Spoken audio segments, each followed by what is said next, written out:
الحمد للہ رب العالمین والصلاة والسلام علی سید الانبیاء والمرسلین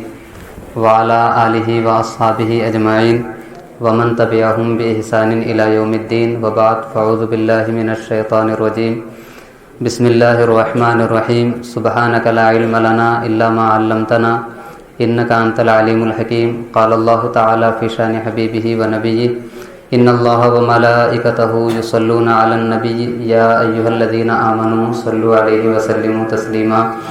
اللہم صلی علی سیدنا و مولانا محمد وآلہ واصحابہ وبارک وسلم صلاۃ و سلام علیک یا رسول اللہ صلی اللہ تعالی علیہ وسلم رب اشرح لی صدری ویسر لی امری واحلل عقدۃ من لسانی یفقہوا قولی ربی اعوذ بک من ہمزات الشیاطین واعوذ بک ربی ان یحضرون۔ عزیزان گرامی، لفظ اہل بیت کثرت کے ساتھ ہم سنتے ہیں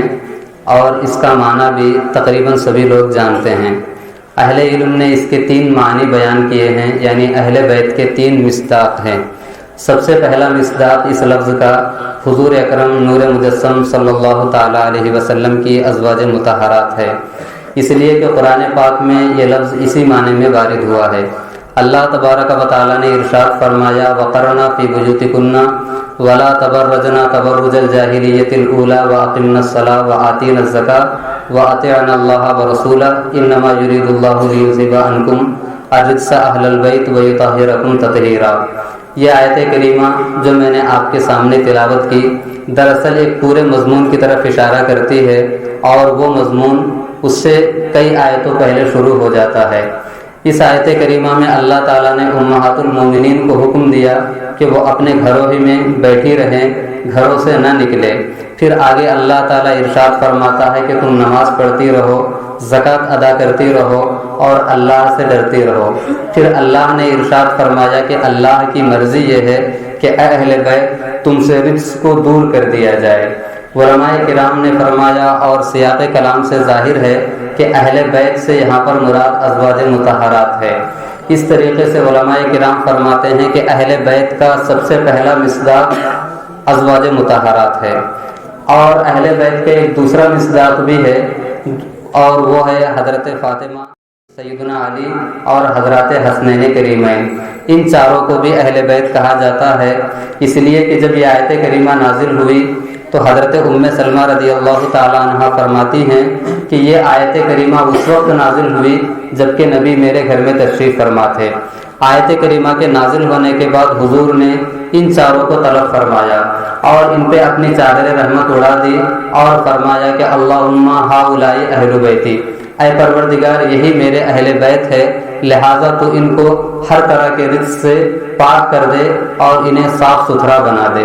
تو اس طریقے سے اہل بیت کا دوسرا مصداق حضور صلی اللہ تعالی علیہ وسلم سے متعلق یہ 4 افراد ہے۔ اس کی تائید اس بات سے بھی ہوتی ہے کہ قرآن پاک میں اللہ رب العزت نے ارشاد فرمایا وَمَنْ حَاجَّكَ فِيهِ مِنْ بَعْدِ مَا جَاءَكَ مِنَ الْعِلْمِ فَقُلْ تَعَالَوْا نَدْعُوا أَبْنَاءَنَا وَأَبْنَاءَكُمْ وَنِسَاءَنَا وَنِسَاءَكُمْ وَأَنفُسَنَا وَأَنفُسَكُمْ ثُمَّ نَبْتَهِلْ فَنَجْعَلْ لَعْنَةَ اللَّهِ عَلَى الْكَاذِبِينَ۔ یہ آیت کریمہ آیت مباہلہ کے طور پہ مشہور ہے کہ حضور صلی اللہ علیہ وسلم نے نجران کے نصارہ سے مباہلہ فرمایا، تو اس وقت یہ تھا کہ حضور صلی اللہ علیہ وسلم حضرت علی، حضرت فاطمہ اور حضرت حسنین کریمین کو ساتھ لے گئے اور وہاں پر ارشاد فرمایا کہ اے پروردگار یہ میرے اہل بیت ہے۔ تو اس طریقے سے اہل بیت کا دوسرا معنی ہے حضرت علی، حضرت فاطمہ اور حضرت حسنین کریمین۔ یہ دونوں معنوں کے علاوہ ایک اور تیسرا معنی ہے اہل بیت کا۔ وہ معنی کیا ہے؟ تو فرمایا گیا کل تقی آل نبی، ہر متقی، ہر پرہیزگار، ہر تقوی شیار اور اطاعت گزار نبی کی آل بیت سے ہے۔ حضور صلی اللہ تعالی علیہ وسلم نے اس حدیث مبارکہ میں امت کو عمل کی بھی ترغیب دی اور ان کو بشارت بھی عطا فرمائی۔ دنیا میں جتنے بھی اعمال پائے جاتے ہیں وہ 2 طرح کے ہو سکتے ہیں۔ خاص فضائل وہ ہیں کہ جن کو انسان محنت و مشقت سے حاصل کر سکتا ہے اور کر بھی لیتا ہے،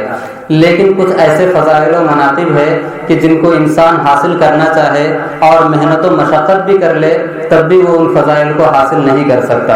اس طرح کے فضائل میں بہت ساری چیزیں ہو سکتی ہیں، لیکن حضور صلی اللہ علیہ وسلم کی مہربانی دیکھے، ان کا فضل و کرم دیکھے کہ وہ چیزیں جو محنت و مشقت سے حاصل نہیں ہو سکتی ہے، حضور نے وہ تمام چیزیں بھی امت کو اپنے فضل و کرم سے عطا فرما دی۔ وہ چیزیں کیا ہے؟ مثال کے طور پہ کوئی شخص جہاد کرنا چاہتا ہے لیکن جہاد کے مواقع میسر نہیں ہیں، یا تو جہاد کی ضرورت ہی نہیں پیش آئی، یا پھر یہ کہ جہاد کرنا چاہتا ہے لیکن وہ اتنا لاغر و کمزور ہے کہ میدان جہاد میں جا نہیں سکتا، تو حضور فرماتے ہیں کہ اگر وہ شخص اپنے بستر پر بھی مر جائے لیکن اس کے دل میں جہاد کی تمنا ہے، جہاد کی خواہش ہے، تو اس کو بھی اتنا ہی ثواب ملے گا جتنا کہ میدان جنگ میں شہید ہونے والے کو ثواب ملتا ہے۔ تو حضور نے محض نیت کی بنیاد پہ بستر پہ مرنے والے انسان کو بھی مجاہد کا ثواب عطا فرما دیا۔ اسی طریقے سے ان غریبوں کے لیے جو راہ خدا میں خرچہ کرنے کی صلاحیت نہیں رکھتے، حضور نے فرمایا کہ تم تسبیح فاطمی پڑھو، تم کو بھی بے پناہ اجر و ثواب دیا جائے گا۔ اسی طریقے سے اہل بیت سے ہونا، ہم اور آپ یہ چاہیں کہ ہم اہل بیت سے ہو جائے تو یہ ناممکن سی بات ہے، ناممکن سی بات ہے کہ ہم اہل بیت سے ہو جائے، لیکن حضور فرماتے ہیں کہ اگر تم مجھ سے منسوب ہونا چاہتے ہو تو تمہارے سامنے دروازے کھلے ہوئے ہیں۔ اس کا آسان سا طریقہ یہ ہے کہ تم تقوی اختیار کر لو، اللہ کے مقبول بندے بن جاؤ گے اور ساتھ ہی ساتھ میری آل سے بھی تم کہلاؤ گے۔ تو اہل بیت کے یہ تین معنی ہوئے۔ سب سے پہلے اہل بیت کا مطلب ازواج مطہرات، دوسرا معنی ہے اہل بیت سے مطلب حضرت علی، حضرت فاطمہ، حضرت حسنین کریمین، اور اہل بیت کا تیسرا معنی ہر متقی اور پرہیزگار۔ لیکن عام طور پہ جو اہل بیت کا لفظ بولا جاتا ہے اس سے مراد حضور صلی اللہ تعالی علیہ وسلم سے متعلق یہ چار افراد ہے، اور حدیث پاک میں جو یہ کہا گیا کہ اہل بیت سے محبت کرو تو اس سے بھی عام طور پہ یہی مراد ہے۔ اہل بیت کے فضائل کو جاننے کے بعد اب آئیے جس شخصیت کے سلسلے میں، جس ذات گرامی کے فضائل و مناقب کے سلسلے میں آج کی یہ محفل منعقد ہوئی ہے ان کی طرف ہم رجوع کرتے ہیں۔ وہ ذات گرامی حضرت سیدنا امام حسین رضی اللہ تعالیٰ عنہ کی ذات گرامی ہیں۔ اللہ رب العزت نے ان کو کتنے فضائل، کتنے مناقب اور کتنے کمالات سے نوازا، اس کا آپ احادیث مبارکہ کا مطالعہ کر کے بخوبی اندازہ لگا سکتے ہیں۔ احادیث مبارکہ جو اس باب میں ملتی ہیں وہ تین طرح کی ہے۔ بعض احادیث وہ ہے جس میں حضرت حسنین کریمین دونوں کی فضیلت ہے، بعض احادیث مبارکہ وہ ہے کہ جس میں تمام اہل بیت کی فضیلت ہے، اور بعض احادیث مبارکہ وہ کہ جس میں خاص طور پہ حضرت امام حسین کی فضیلت بیان کی گئی ہے۔ اس طریقے سے حضرت امام حسین کی فضیلت تینوں ہی طرح کی حدیثوں میں مل جاتی ہے۔ جب اہل بیت کے فضائل بیان کیے جائے تب بھی امام حسین کی فضیلت بیان ہوتی ہے، جب حضرت حسنین کریمین کی فضیلت بیان کی جائے تب بھی امام حسین کی فضیلت بیان ہوتی ہے، اور جب امام حسین کی فضیلت بیان کی جائے تو ظاہر سی بات ہے یہ انہی کی فضیلت ہوتی ہے۔ حضور صلی اللہ تعالیٰ علیہ وسلم نے ان کو کتنا بلند ترین مقام عطا فرمایا۔ آپ صلی اللہ تعالیٰ علیہ وسلم نے ارشاد فرمایا، حدیث پاک میں ہے، حضرت اسامہ بن زید رضی اللہ تعالیٰ عنہ فرماتے ہیں کہ ایک مرتبہ رات کے موقع پر میں حضور صلی اللہ علیہ وسلم کی بارگاہ میں حاضر ہوا، کاشانہ اقدس پہ پہنچا، دستک دی، حضور باہر تشریف لائے۔ جب باہر تشریف لائے تو میں نے ان کے سامنے اپنی ضرورت بیان کر دی، اپنی حاجت پیش کر دی، حضور نے میری ضرورت پوری فرما دی۔ لیکن میں کیا دیکھتا ہوں کہ آپ کے بازو میں یہ کپڑے میں کچھ چیزیں چھپی ہوئی ہے، میں نہیں سمجھ پایا کہ اس کپڑے میں کیا ہے، اس پردے کے نیچے کیا ہے۔ تو میں نے پوچھا یا رسول اللہ اس پردے کے نیچے کیا ہے؟ تو حضور نے پردہ ہٹا دیا، تو وہاں پہ حضرات حسنین کریمین جو بچپن میں تھے وہ آرام فرما رہے تھے، تو حضور نے فرمایا ہما ریحانتایا فی الدنیا، یہ دونوں دنیا میں میرے دو پھول ہیں، یہ دونوں کے دونوں دنیا میں میرے دو پھول ہیں، یعنی حضور نے ان کو پھول سے تعبیر کیا اور انہیں اپنا قرار دیا۔ اسی طریقے سے حضور صلی اللہ تعالیٰ علیہ وسلم نے ایک دوسری حدیث پاک میں ان دونوں کی فضیلت بیان کرتے ہوئے ارشاد فرمایا،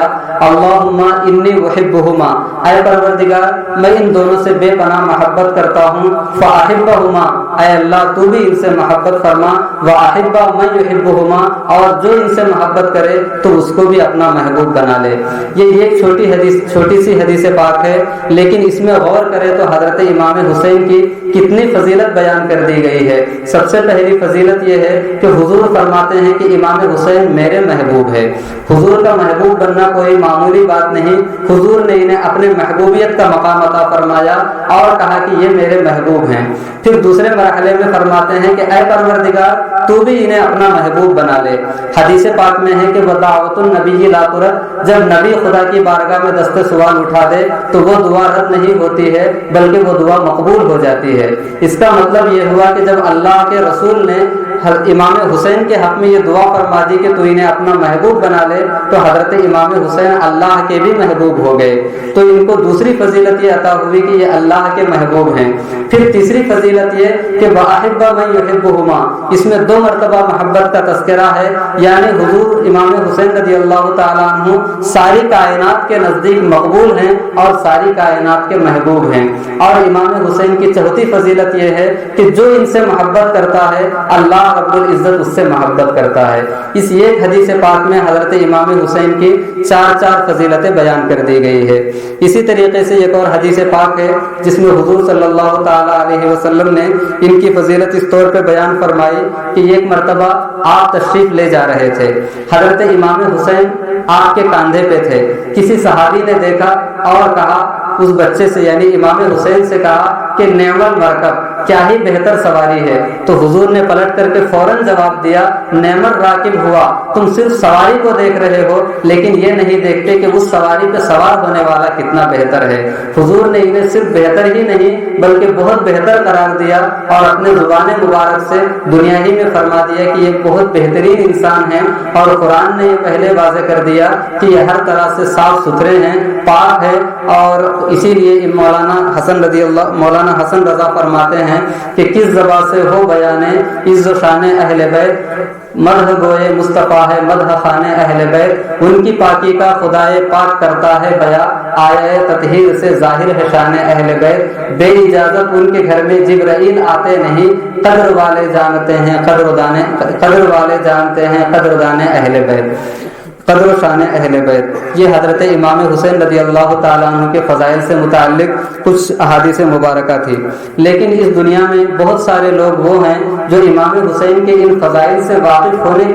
کے باوجود حضرت امام حسین رضی اللہ تعالیٰ عنہ کی شان میں گستاخی بھی کرتے ہیں، اور ان کے سامنے نہ جانے کیوں یہ تمام حدیثیں نہیں ہوتی، یعنی ان تمام احادیث کو پڑھتے تو ہوں گے لیکن ان کی نگاہ امام حسین کی فضیلتوں کا اندازہ لگانے سے قاصر ہے، اور ان کی نگاہ میں صرف ایک حدیث ہوتی ہے جس حدیث کو حدیث قسطنطنیہ کے نام سے جانا جاتا ہے۔ یہ حدیث بخاری شریف میں ہے، حضور صلی اللہ علیہ وسلم نے فرمایا انا اول جیش یغزون مدینہ قیصر مغفور لهم، کہ سب سے پہلا لشکر جو قیصر روم کے ملک کو فتح کر لے گا، اس کے شہر کو فتح کر لے گا، اللہ تبارک و تعالیٰ اس لشکر کو معاف فرما دے گا۔ اس حدیث پاک میں یہ ہے کہ جو قیصر روم کے شہر کو فتح کر لے اللہ تبارک و تعالیٰ جو ہے اسے معاف فرما دے گا اور اللہ کا وہ مغفور بندہ ہو جائے گا۔ اس کے بعد روایت یہ بیان کی جاتی ہے کہ جن لوگوں نے اس شہر کو فتح کرنے میں حصہ لیا ان میں سے ایک شخص یزید بھی ہے،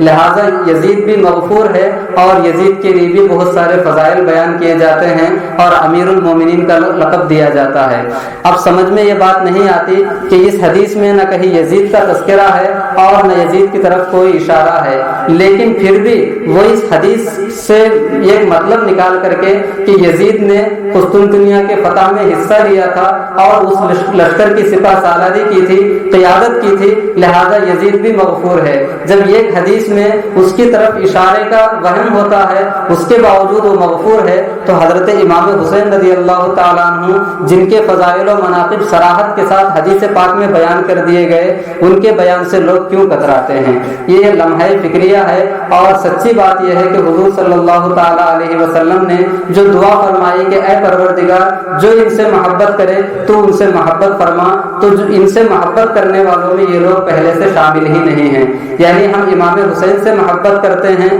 اور اللہ کی ذات سے امید ہے کہ اللہ تبارک و تعالی ہمیں بھی اپنا محبوب بنا لے گا، لیکن ان کی قسمت میں یہ سعادت نہیں ہے، اسی لیے اس طرح کی باتیں ہماری سماعتوں سے ٹکراتی ہے۔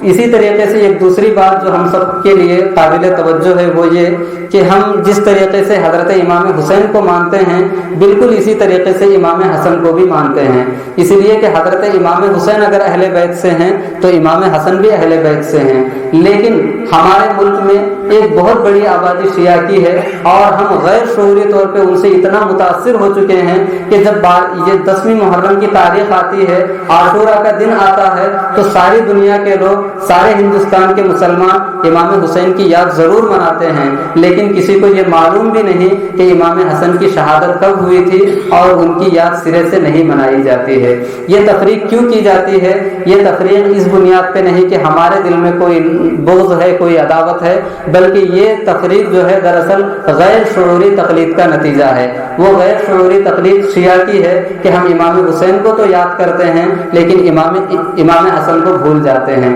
حالانکہ ایسا نہیں کرنا چاہیے، بلکہ امام حسین کے ساتھ ساتھ امام حسن کی بھی یاد منانے کی ضرورت ہے۔ اور حدیث پاک میں ہے کہ حضور صلی اللہ تعالی علیہ وسلم نے ایک مرتبہ حضرت امام حسن رضی اللہ تعالیٰ عنہ کی طرف دیکھا اور بڑی گہری نظر سے دیکھا، پیار بھرے نظر سے دیکھا اور فرمایا کہ ان ابنی ھذا سید لعل اللہ یصلح بہ بین فئتین مسلمتین، بین فئتین من المسلمین، کہ میرا یہ بچہ، میرا یہ فرزند مستقبل میں بہت بڑا سردار ہوگا اور بہت بڑا انسان ہوگا، اور اللہ تعالیٰ اس بچے کے ذریعے سے مسلمانوں کے دو گروہوں کے درمیان صلح فرما دے گا اور دونوں کے درمیان اتحاد پیدا فرما دے گا۔ حضور نے جو اشارہ فرمایا تھا وہ واقعہ پورا ہوا۔ حضرت امام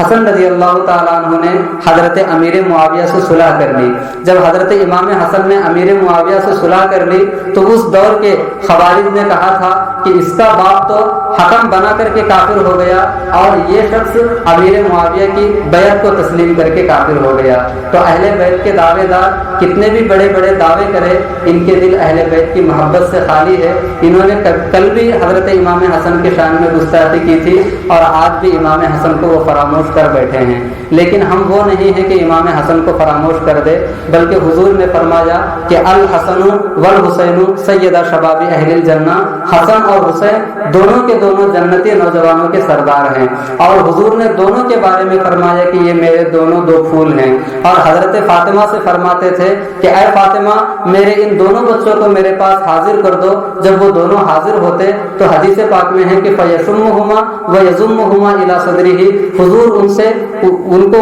حضور صلی اللہ علیہ وسلم ان کو سنتے تھے، ان کو اپنے سے قریب کرتے تھے، اپنے سینے سے لگا لیتے تھے، پھر دعا کرتے تھے کہ اللہم انی احبہما فاحبہما واحب من یحبہما۔ اور یہی نہیں بلکہ ایک مرتبہ خطبہ دے رہے تھے امام حسین،